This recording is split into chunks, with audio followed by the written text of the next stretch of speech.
Olá, pessoal, tudo bem? A gente vai dar continuidade à nossa disciplina de obstetrícia. Hoje a gente vai estar estudando a anatomia e a fisiologia materna, tá? Então, vamos começar, que a gente tem muita coisa para ver. Primeiro, pessoal, eu vou falar sobre os órgãos reprodutores externos, tá? Eu não sei se vocês vão estar vendo aí o cursor do meu mouse, tá? Mas aí a gente vai ver essa região externa, tá? Essa região que a gente chama de vulva, tá? Então, na vulva, a gente vai ver aqui, ó, o monte do púbis, certo? Então, a gente tem esse ramozinho do púbis. A gente vai ter aqui o nosso prepúcio, tá? Esse prepúcio que vai servir aqui dando cobertura ao nosso clitóris, tá? Então, a gente tem o frênulo, os grandes lábios, tá? Que são aqui bilaterais, os grandes lábios, os pequenos lábios, tá? Os pequenos lábios. A gente vai ter aqui, ó, o orifício externo da uretra, que é onde vai sair urina, tá? E no caso de cateterismo vesical, é nessa região que vai ser inserida a sonda vesical de Demora.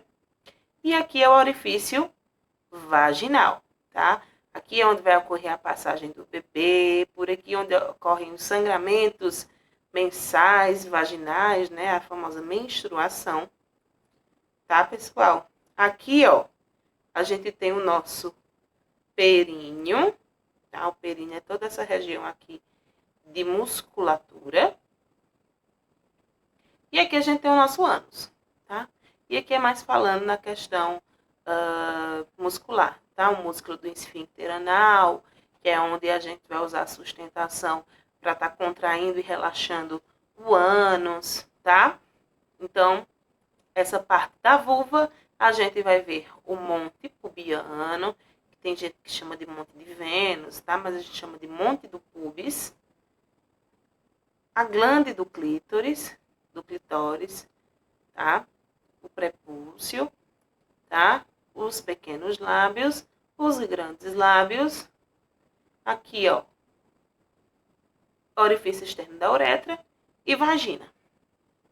Mas a vagina em si, a gente vai ver agora, tá, pessoal?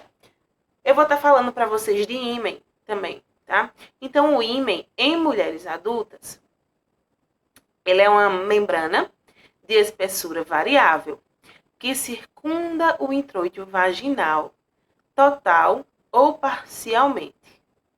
O ímen, ele costuma sofrer rompimento em vários pontos durante o primeiro coito, durante a primeira relação sexual da mulher. Nas gestantes, esse ímen, ele vai ficar mais espesso, certo? Ele vai ficar mais grosso e rico em glicogênio, tá, pessoal? Então, aqui eu tenho variações, né, do ímen. Então, esse primeiro, do lado esquerdo, ele é um ímen anular, tá vendo? Aqui está o nosso ímen.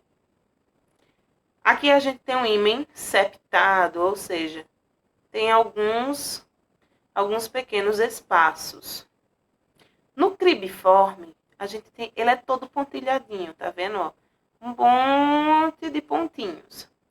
E aqui tem um imperfurado, tá? Quando ele é totalmente fechado, ok?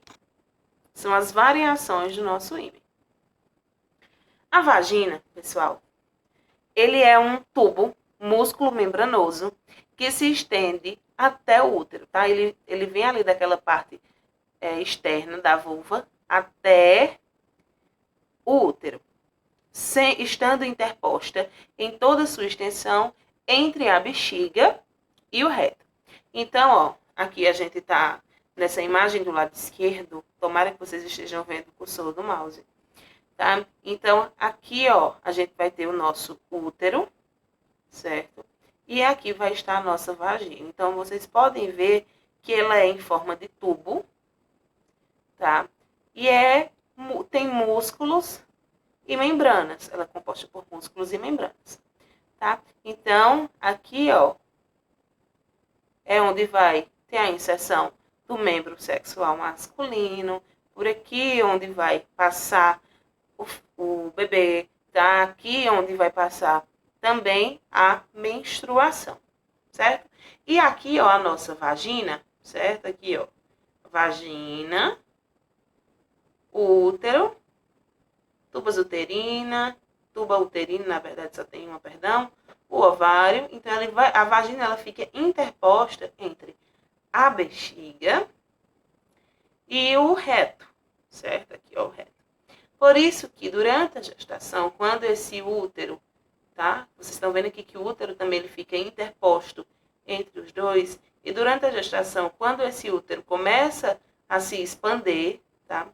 Ele vem crescendo, vem se expandindo por aqui, tá? Ele vai começar a pressionar a bexiga e pressiona reto, tá? Então, a pressão nesse reto pode causar a questão de constipação aqui nas mulheres e incontinência urinária, urgência a urinar, tá? Porque vai ficar realmente pressionando essa bexiga, fazendo com que a mulher tenha mais vontade e a maior frequência em estar esvaziando essa bexiga. O períneo, pessoal, é uma região que constitui a base do púbis. Ó, ela tem como se fosse um formato de diamante, tá? Então, ó, vem aqui do monte do púbis, tá? Até abaixo do orifício anal, certo? Então, ele forma esse desenho, certo? E vem da base do púbis, onde estão situados os órgãos genitais e o ânus, tá? Então, fica a vagina e o ânus situado dentro do nosso períneo, tá? E qual é a função do períneo? Ele tem a função de sustentar os órgãos pélvicos e também ele é responsável pela continência urinária e fecal, além de atuar no sexo e no parto. Pessoal, é extremamente importante que as mulheres comecem desde cedo a fortalecer a musculatura, tá? Dessa região, essa musculatura do períneo. Como é que a mulher vai fortalecer? Fazendo exercícios de pompoarismo, de contração e relaxamento dessa musculatura. Tá, pessoal? Por quê? Mulheres que são multíparas, tá? Já tiveram diversos partos, já pariram diversas vezes, partos normais, tá? Essa musculatura, ela vai afrouxando, tá? Ela vai relaxando, vai ficando relaxada, vai ficando mais frouxa.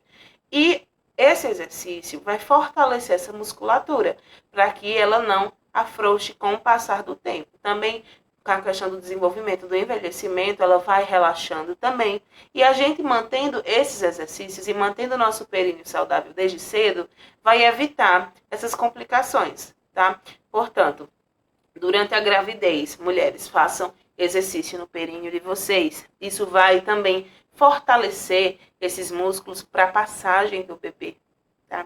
Então, você vai ter um períneo bem mais forte. A gente vai ter também uma abertura melhor desse períneo para a passagem do bebê. Também vai atuar no ato sexual, certo, pessoal? E no parto, como eu já falei, e também da incontinência urinária e fecal.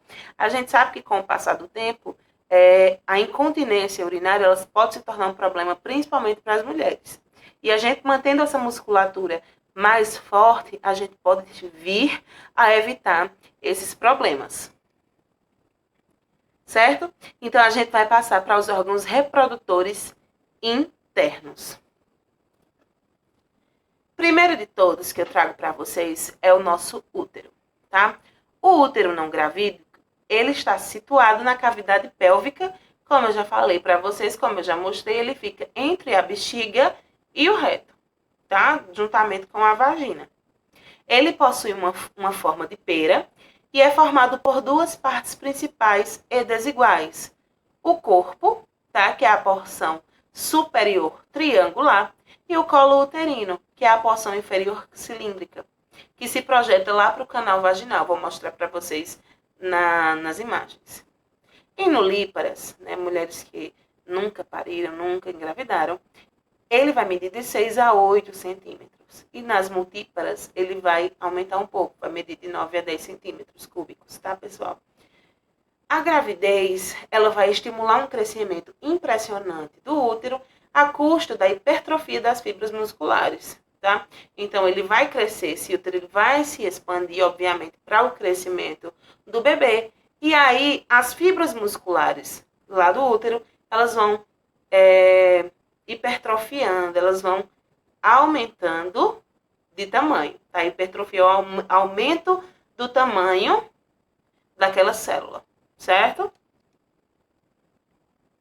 O colo, tá? O colo uterino, ele atua primariamente como uma barreira física entre o ambiente externo, que no caso é o canal vaginal, e o útero, tá? Que é o ambiente interno. Então, ele tá ali fazendo uma proteção entre vagina e útero, para que as secreções, as sujidades, né, não passem, não ascendam para o útero.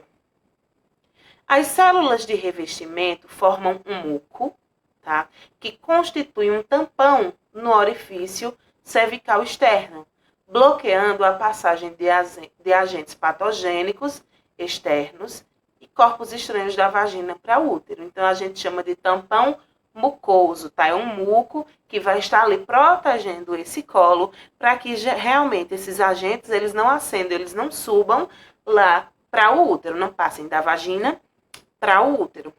E durante a ovulação, esse tampão mucoso ele vai ficar mais fininho, fazendo com que os espermatozoides se movimentem para dentro do útero mais facilmente. Então, quando a mulher está ovulando, ou seja, o corpo dela está apto para engravidar, esse muco, que ele é espesso, para que não passe nada, ele vai se tornar fininho.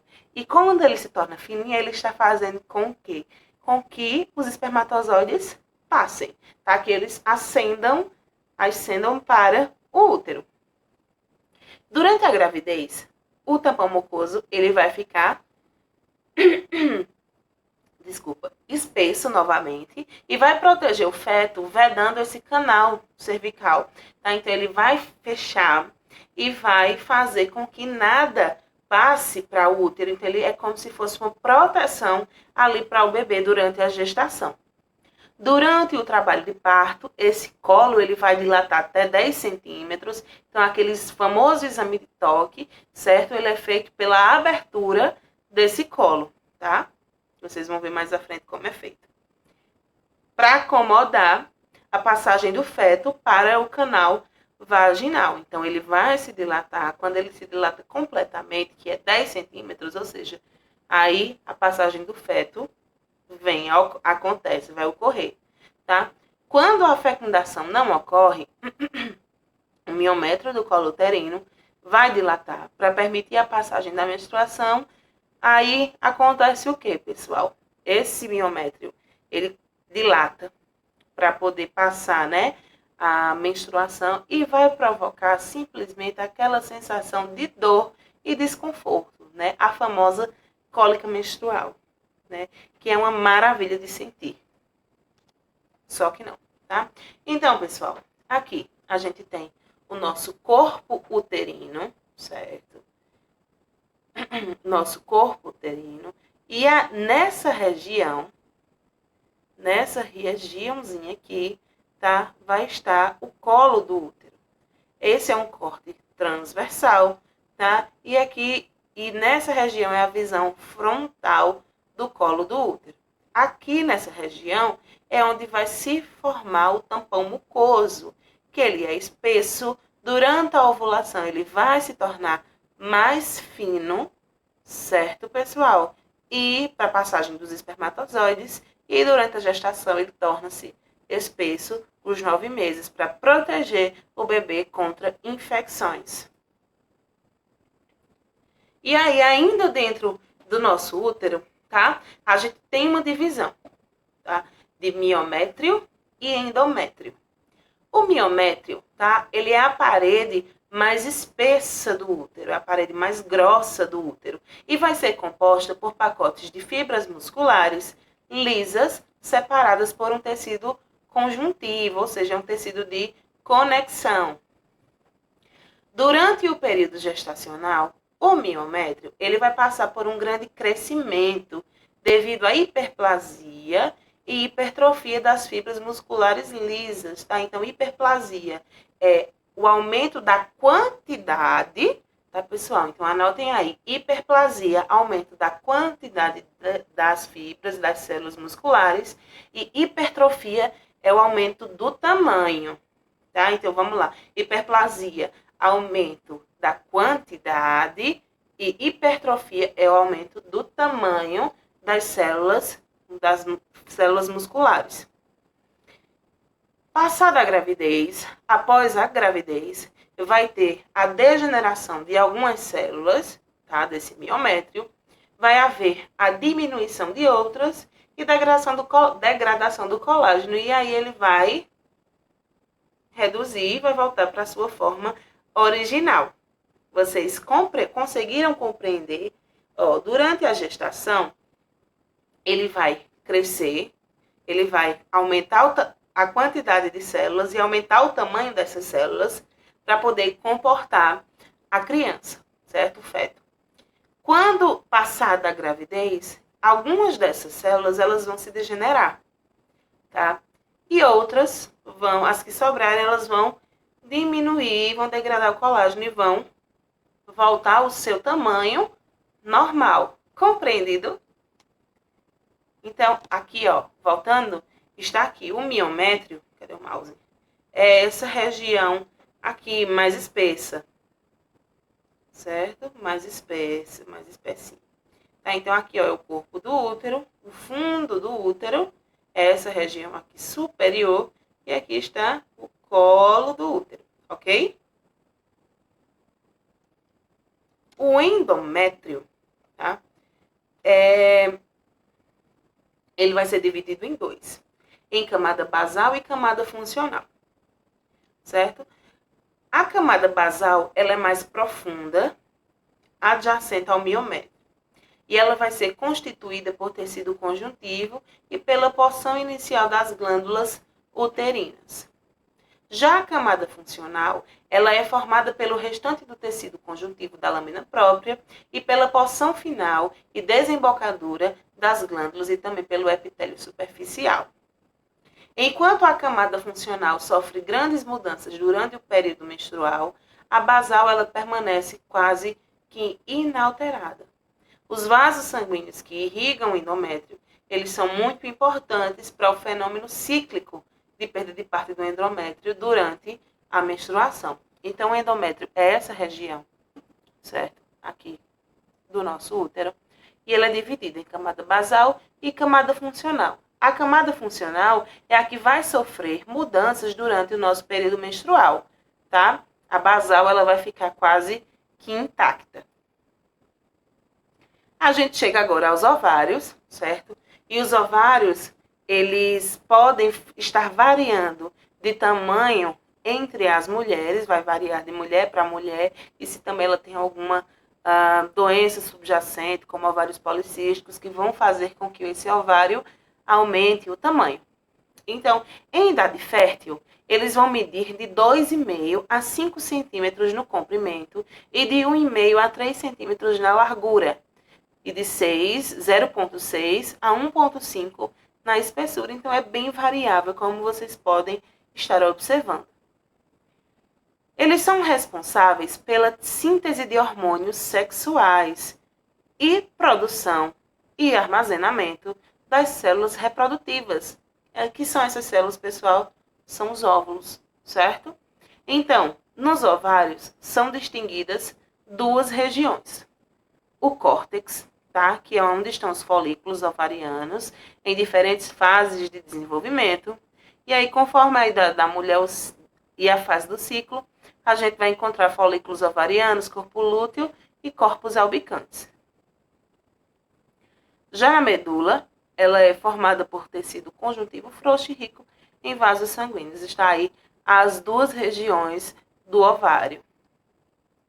E quais são as funções, pessoal, desse ovário? Ele vai produzir hormônios sexuais femininos, que são a progesterona e o estrogênio, e a produção e armazenamento de óvulos, tá? Que são liberados um a cada mês, né, a cada ciclo, e recolhidos pelas tubas uterinas enquanto durar a vida reprodutiva da mulher. Então, aqui, ó, a gente tem o folículo primordial, ele vai se maturando, certo, pessoal? Acontece a ovulação, tá? E aqui, ó, as tubas uterinas vão fazer o quê? Pegar esse óvulo e jogar para cá, para as tubas, certo? As trompas uterinas ou tubas uterinas é um tubo par também, né? Assim como os ovários são pares, que se implantam a cada lado superior do útero e se projeta lateralmente. Então, ele está na parte superior do útero e se projeta para os lados. Apresenta aproximadamente 10 centímetros de comprimento e ele vai se dilatando à medida que se afasta do útero, abrindo-se distalmente por um verdadeiro funil de borda franjada, certo? Então, ele vem fininho e ele vai se alargando. E nessa pontinha dele a gente tem as fímbrias, tá? Que é essa borda franjada a gente chama de fímbrias. E ele vai se dividir em 4 regiões: a parte uterina, o istmo, a ampola e o infundíbulo. Então, está aqui, pessoal, a parte do istmo, a parte da ampola, o infundíbulo e as fímbrias, tá? E são essas fímbrias que vão captar aqui os nossos óvulos, tá, pessoal? Eu vou encerrando essa parte da aula por aqui e já volto para a gente continuar, tá, pessoal? Então, mantenham o foco, vão tomar uma água, vão tomar um café para acordar, vão fazendo suas anotações e já já eu tô de volta, tá certo, pessoal? Então, até já, tchau, tchau.